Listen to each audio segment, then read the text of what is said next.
ఈ రోజు ఒక ఆయన చెప్తాడు, ఏమండి 420 గాళ్ళు అందరూ మాట్లాడతారని.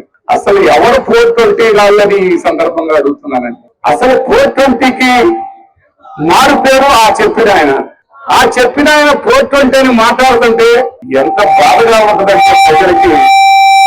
అసలు నీ స్థాయి ఏంటి, నువ్వేంటి, నువ్వు ఈ రోజు శాశ్వతం అనుకొని మీరు మాట్లాడుతున్న మాటలు ఎక్కడ కూడా జగన్మోహన్ రెడ్డి గారిని మాట్లాడే విధంగా మీకు ఆ హక్కు లేదని, మీకు ఆ అర్హత లేదని ఈ సందర్భంగా తెలియపరుస్తున్నాను.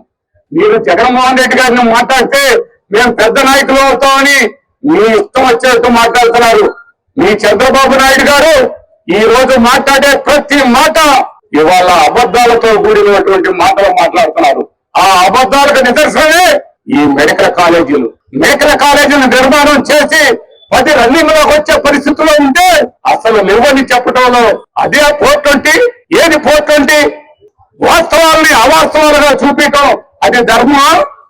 ఇవాళ పూర్తి స్థాయిలో ఇవాళ ప్రభుత్వం ఆనాడు హెల్త్ సెంటర్లన్నీ నిర్మాణం చేస్తే ఆ హెల్త్ సెంటర్లన్నీ కూడా ఈ రోజు మీరు చేస్తున్నటువంటి అన్యాయాలు మెడిసిన్ తో సహా ప్రతి ఇంటికి పంపించిన రోజు ఆనాడు.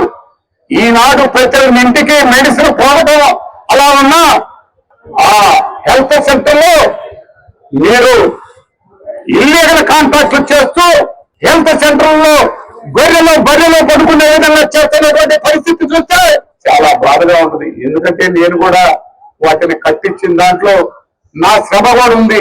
డబ్బు ప్రభుత్వాలైనా మా నాయకులు శ్రమ పడ్డారు, మేము శ్రమ పడ్డాం. గ్రామంలో ప్రెసిడెంట్లు, గ్రామ నాయకులు అందరూ కలిసి దాని నష్టాన్ని కూడా నిర్మాణం చేయటం జరిగింది.